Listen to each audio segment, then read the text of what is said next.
So hello everyone, welcome back in my channel. आज हम आए हैं जैक बोर्ड का टर्म 2 क्लास 11th का टर्म 2 का मॉडल सेट 1 लेके। ठीक है, तो इसका सॉल्यूशन करेंगे और इसको बढ़िया से पढ़ के जाना है एग्ज़ाम में। इससे बहुत ही क्वेश्चंस आएंगे। ठीक है, जैक बोर्ड का जो मॉडल सेट होता है उससे क्वेश्चंस आते हैं। ठीक है, तो मॉडल सेट का हम आज सॉल्यूशन करके लाए हैं। बढ़िया से इसको सॉल्व करके आप लोग को एग्ज़ाम में जाना है। ठीक है, तो ये मॉडल सेट 1 है। ठीक है, तो पहला क्वेश्चन है हमारे पास क्वेश्चन भी है। पहला जो सेक्शन है सेक्शन ए, इसमें 7 क्वेश्चन है जिसमें से 5 क्वेश्चन अटैम्प्ट करना है। ठीक है, सब 1 नंबर का है। ठीक है, इस क्वेश्चन कैरी 1 मार्क्स। ठीक, तो पहला क्वेश्चन कह रहा है स्टेट न्यूटन्स। देखिए पहला क्वेश्चन है state Newton's universal law of gravitation. ठीक, तो इसका आंसर हम कर दिए हैं ऑलरेडी नोट्स बना के। आपका टाइम बर्बाद नहीं होगा, सिर्फ आपको वीडियो पॉज करके आंसर को लिखना है। ठीक है, तो इसका आंसर क्या है? It states that, it state मतलब Newton's universal law of gravitation states that every particle attracts every other particle, ठीक है, in the universe with a force which is directly proportional to the product of their masses, ठीक, and inversely proportional to the square of the distance between their center, जो कि हम यहाँ formula में लिख दिए। ठीक है, ये वो शॉर्ट आंसर में है इसीलिए शॉर्ट में लिखे और एक फार्मूला लिख दिए। ठीक है, इससे एग्जामिनर आपका डेफिनेशन नहीं पड़ेगा, फार्मूला देख के ही समझ जाएगा, यहाँ पे टिक कर देगा। ठीक है, दूसरा क्वेश्चन है हमारा क्या है?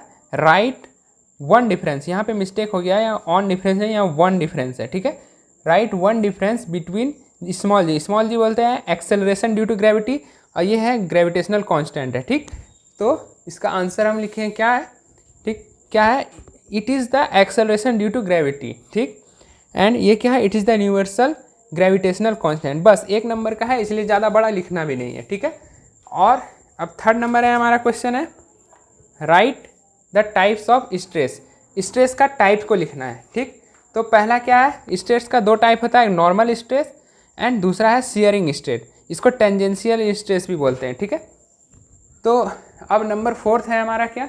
4th नंबर क्वेश्चन है why rain drops are spherical in shape. Rain drops जो होते हैं, बारिश के बूंद, वो स्फेयर क्यों होता है? ठीक है, शेप में उसका स्फेयर क्यों होता है? तो उसका आंसर है यहाँ एकदम इजी आंसर है, शॉर्ट आंसर में लिखना है the spherical shape of rain drops is due to the surface tension. ठीक, सरफेस टेंशन के कारण क्या होता है? वाटर के सरफेस टेंशन के कारण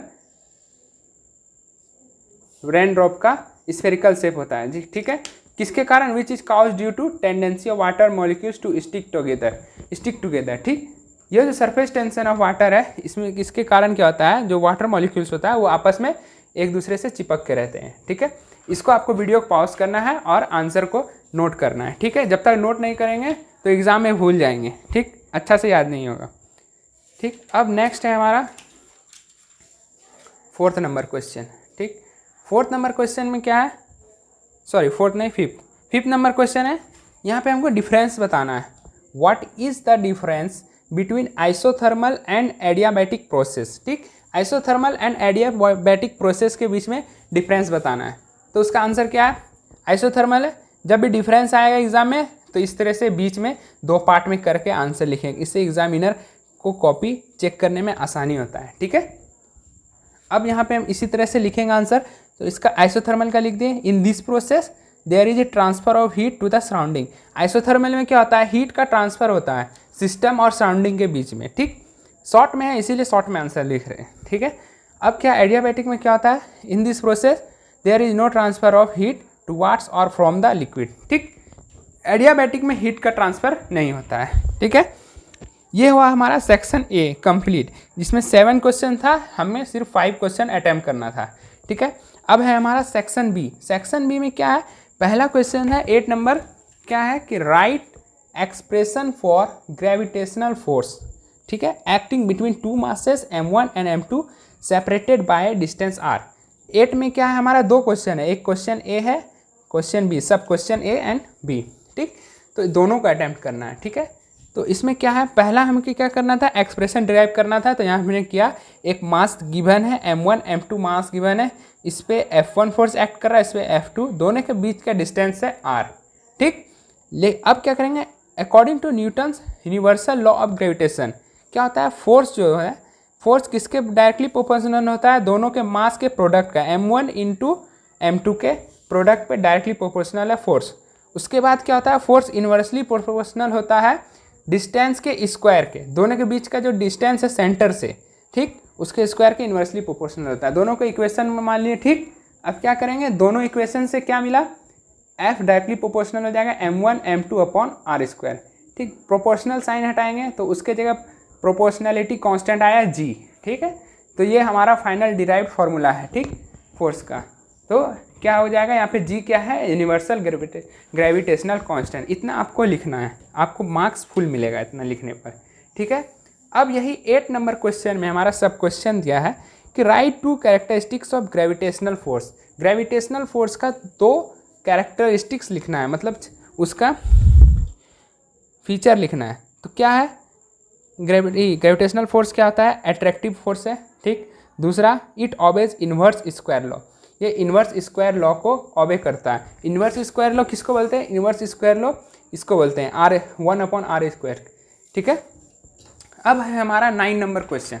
9 नंबर क्वेश्चन क्या कहता है, draw stress versus strain curve, ठीक है। यहाँ पे स्ट्रेस वर्सेस स्ट्रेन कर्व बनाना है, ठीक। ये है स्ट्रेस वर्सेस स्ट्रेन कर्व, ठीक।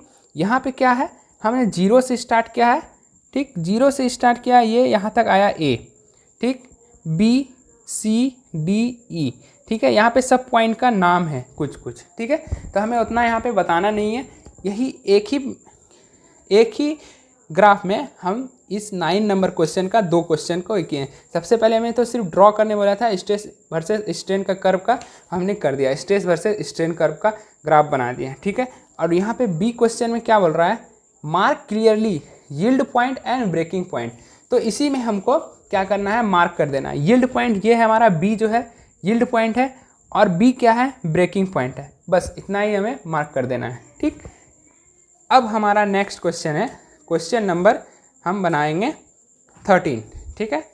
क्वेश्चन नंबर 13 में क्या है, तो इसमें हमें इस सेक्शन में सिर्फ 3 क्वेश्चन, किसी भी 3 क्वेश्चन को अटैम्प्ट करना था। तो इसमें से हम 3 क्वेश्चन को ले लिए हैं 8, 9 एंड 13, जो कि इजी है, ज़्यादा हमको लॉन्ग वाला नहीं करना है, शॉर्ट में करना है। एग्जाम में आएगा, जिस क्वेश्चन का आने का प्रोबेबिलिटी ज़्यादा है, मैं उसी क्वेश्चन को सॉल्व करा रहा हूँ, ठीक है।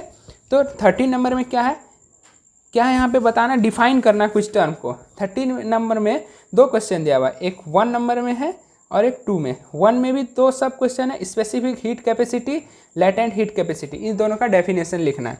तो यहाँ पे क्या है, स्पेसिफिक हीट कैपेसिटी का डेफिनेशन लिखा हुआ है, क्वांटिटी ऑफ हीट यहाँ इसका ये क्या है, यूनिट है joule, absorb per unit mass के यूनिट केजी लेंगे, of the material when its temperature increases 1 kelvin, के फॉर केल्विन, और 1 डिग्री सेल्सियस। तो ये हो गया स्पेसिफिक हीट कैपेसिटी।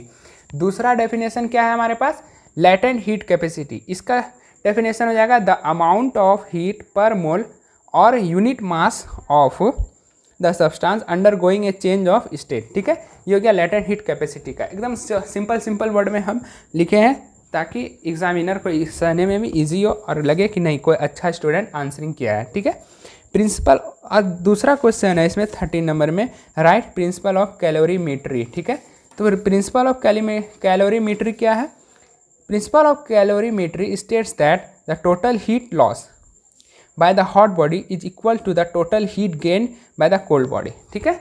सिंपल है, बस आपको याद करते जाना है, इसको नोट करना है और याद करना है। अब है हमारा सेक्शन सी, ठीक। तो सेक्शन सी का पहला क्वेश्चन है, राइट रिलेशन बिटवीन, रिलेशन लिखना है, ठीक है। पहला है फ्रीक्वेंसी एंड टाइम पीरियड। तो फ्रीक्वेंसी और टाइम पीरियड के बीच का रिलेशन क्या है, तो इसमें हमको थोड़ा सा डेफिनेशन लिख देना है, काफ़ी लॉन्ग आंसर टाइप है इसमें, इसलिए थोड़ा इसमें लिखना है, ठीक है। तो क्या होगा, the number of times a cycle is completed in 1 second is the frequency. Frequency का डेफिनेशन लिख दिया, ठीक है। फिर क्या है, टाइम पीरियड के, the time taken to complete 1 vibration is called time period, ठीक। अब इस दोनों के बीच का रिलेशन लिख देंगे, frequency and time are inversely proportional. वो कैसे, यहाँ देखिए, F is equal to 1/T, उसको वर्ड में भी लिख दिए, ठीक। एग्जामिनर को अच्छा लगेगा, आपको मार्क्स एक भी नहीं कटेगा और फुल मार्क्स मिलेगा, ठीक है। अब क्वेश्चन नंबर, इसमें बी क्या है 15 का, बी में बोल रहा है वेवलेंथ एंड प्रोपेगेशन कांस्टेंट के बीच में रिलेशन बताना है।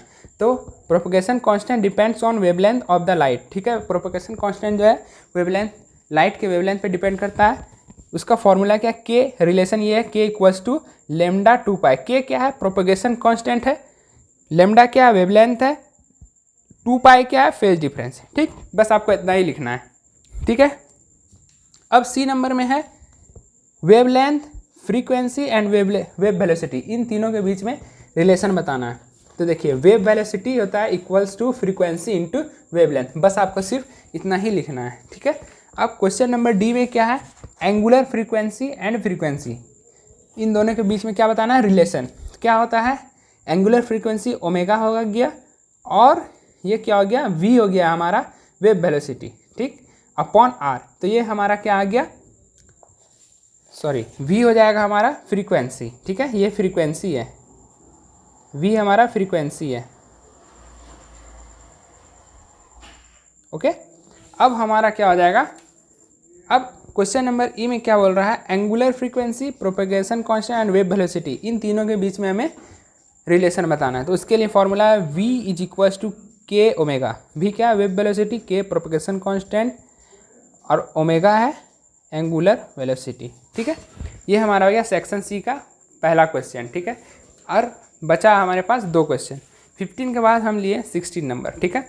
16 नंबर में क्या है, क्वेश्चन बोल रहा है state and prove Bernoulli's principle. 16 number में हमें क्या करना है, डेफिनेशन बताना है बर्नौलिस प्रिंसिपल का, और प्रूफ करना है बर्नौलिस प्रिंसिपल का, ठीक है। तो यहाँ पे इसका सबसे पहले डेफिनेशन लिखे हैं, अकॉर्डिंग टू बर्नौलिस, ठीक है। बर्नौलिस प्रिंसिपल के अकॉर्डिंग क्या होता है, इसका डेफिनेशन है the sum of the energies possessed by flowing ideal liquid, ठीक है, at a point is constant provided that the liquid is incompressible. यहाँ पे कंडीशन क्या है, लिक्विड इनकम्प्रेसिबल होगा, लिक्विड को हम कंप्रेस नहीं कर पाएंगे, मतलब दबा नहीं पाएंगे, ठीक है। और क्या होगा, एक कंडीशन नॉन विस्कस होगा, ठीक है, and flowing in stream line, और स्ट्रीम लाइन में फ्लो करेगा, ठीक है। अब हमारा इसको जो हम ये डेफिनेशन लिखे हैं उसके अकॉर्डिंग ये फॉर्मूला आता है बर्नौलिस का, potential energy plus kinetic energy plus pressure energy क्या होता है, कांस्टेंट होता है, इन तीनों का सम क्या होता है, कांस्टेंट।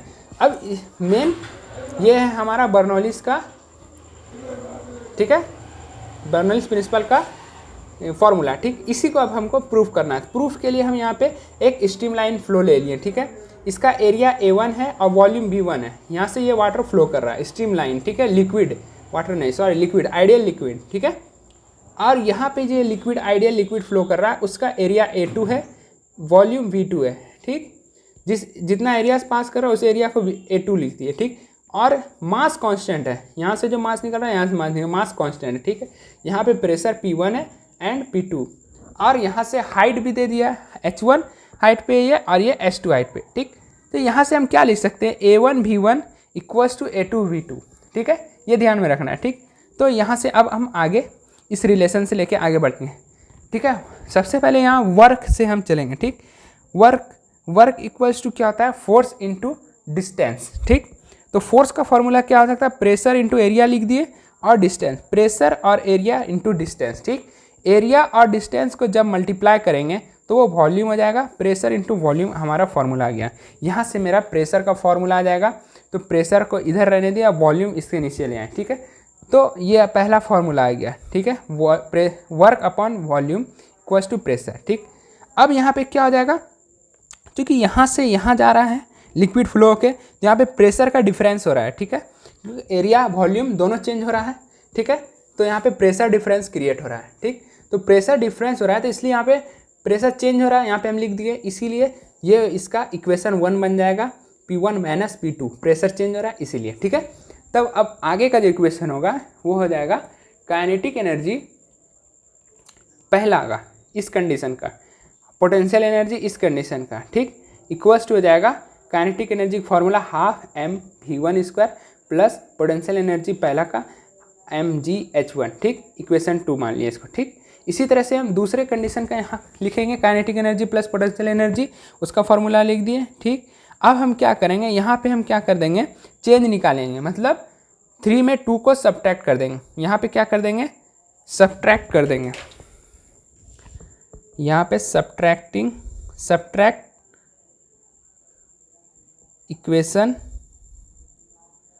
2 फ्रॉम 3 में क्या कर देंगे, 2 को घटा देंगे। ठीक, तो मेरे पास ये फॉर्मूला, ये वाला रिलेशन आएगा, डेल्टा ई अपॉन वी।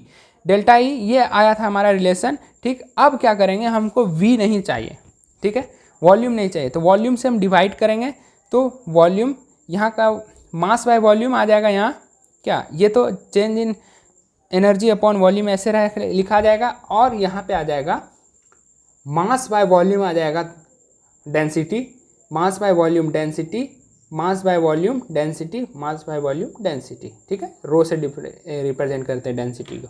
ठीक, अब आगे क्या हो जाएगा, चेंज इन एनर्जी। एनर्जी क्या आ गया, एनर्जी और वर्क दोनों सेम होता है। ठीक है, तो यहाँ पे चेंज के टर्म में है और वी, तो ये वाला टर्म हम उठा लेंगे यहाँ। ठीक है, तो यहाँ पे लिख देंगे पी, इसके जगह हम इसको वर्क अपॉन वी भी लिख सकते हैं, change in energy upon volume को, तो इसको वर्क अपॉन वी का फॉर्मूला इक्वेशन 1 से उठा के P1 माइनस P2 लिख देंगे, और ये जो ऊपर में है इस साइड का equation same as it is यहाँ लिख दिए। ठीक है, अब क्या करेंगे, अब आगे का प्रोसेस है हमारा। अब आगे का प्रोसेस क्या है, आगे का प्रोसेस देखिए एकदम ईजी है, P1 plus half rho V1 plus rho GH1। ठीक है, ये क्या किए, यहाँ सब्ट्रैक्शन में था, यहाँ सब्ट्रैक्ट में था, इसको इस साइड ले आए। ठीक है, और एक को एक ही साइड रहने दिए। ठीक है, अब क्या हो जाएगा, P1 को इधर रहने दिए, अब माइनस P2 था, इधर जाएगा प्लस हो जाएगा। ठीक, और ये माइनस इधर आएगा प्लस होगा, ये माइनस इधर आएगा प्लस होगा, ये ध्यान में रखना है। ठीक, तो P1 plus half rho V1 plus rho GH1 equals to P2 plus half rho V2 square rho GH1। ठीक है, तो यहाँ से प्रूव हो जाता है P प्रेशर है प्लस हाफ रो V स्क्वायर। देखिए यहाँ दोनों क्या है, दोनों जगह का क्या हो रहा है, कांस्टेंट इक्वल आ रहा है, दोनों का प्रेशर P1 और P1 P2, और इक्वेशन जो उसका है काइनेटिक एनर्जी पोटेंशियल एनर्जी का, दोनों का सम क्या आ रहा है, कांस्टेंट आ रहा है। ठीक है, तो यहाँ से हम लिख सकते हैं pressure plus half kinetic energy plus potential energy क्या हो गया, कांस्टेंट, यहाँ पे प्रूव्ड हो गया। ठीक, अब इसमें हमारा सेकंड क्वेश्चन है 16 में, write an application of Bernoulli's principle. Bernoulli principle का एप्लीकेशन, मतलब बर्नौलीज प्रिंसिपल को हम कहाँ पे अप्लाई करते हैं, तो dynamic lift of aeroplane. Aeroplane जो हमारा फ्लाई करता है उसमें जो लिफ्टिंग होता है उसमें हम बर्नौलीज प्रिंसिपल का यूज करते हैं। ठीक है, अब है हमारा क्वेश्चन नंबर 17। क्वेश्चन नंबर 17 क्या है, डिफाइन करना है। इसमें पहला है question, define gravitational potential. Gravitational potential को डिफाइन करना है, तो ग्रेविटेशनल पोटेंशियल किसे कहते हैं, यहाँ है the energy stored in an object when it is taken in the direction against the gravitational force of the earth is called gravitational potential energy. बस आपको इतना ही लिखना है। ठीक है, अब आगे हमारा क्वेश्चन नंबर है 17 का बी। 17 का बी क्या कहता है, derive an expression for gravitational potential of a mass. यहाँ पे हमें ग्रेविटेशनल पोटेंशियल का एक्सप्रेशन डिराइव करना है। ठीक है, एकदम इजी है, आराम से इसको डिराइव कर लेंगे हम लोग। ठीक है, क्या है, let a source mass m, एक सोर्स मास m मान लिए हम। ठीक है, m सोर्स मास मान लिए, और क्या करना है, प्लेस्ड एट ए पॉइंट। ठीक है, एक पॉइंट पे रखा हुआ है, ये पॉइंट ये समझिए। ठीक है, along x axis, x axis पर है, ये एक्स एक्सिस हो गया। ठीक, और क्या है, a test mass m is at infinity. ये जो टेस्ट मास स्मॉल m है ये इन्फिनिटी पे है, यहाँ पे इसका डिस्टेंस क्या लिया, x is equals to infinity. ठीक, अब क्या करना है, small amount of work done in bringing it without acceleration through a very small distance dx। यहाँ से इस टेस्ट मास को हमें एक dx डिस्टेंस, मतलब बहुत ही कम दूर, थोड़ा सा dx डिस्टेंस पर लाएं, तो यहाँ पे हमारा जो वर्क हुआ dw हुआ। ठीक है, तो dw वर्क हुआ तो f इंटू dx, फोर्स कितना f हुआ और डिस्टेंस dx।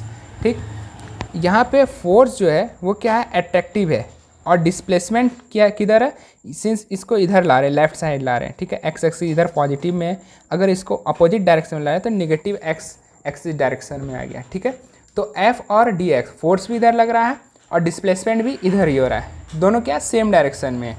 ठीक, अब क्या करेंगे, dw को हम लिख सकते हैं वर्क इज इक्वल्स टू, यहाँ dw क्या है, f dx, तो फोर्स का फॉर्मूला क्या है, Gm अपॉन एक्स स्क्वायर। ठीक, इंटू dx। ठीक है, अब क्या करेंगे, अब दोनों को यहाँ पे डिफ्रेंसिएशन टर्म आ गया है, इसीलिए दोनों को इंटीग्रेट कर देंगे, बोथ साइड इंटीग्रेट कर देंगे। ठीक है, इंटीग्रेट करने पर क्या आ जाएगा, डी डब्ल्यू का इंटीग्रेशन, हमें वर्क मिल गया।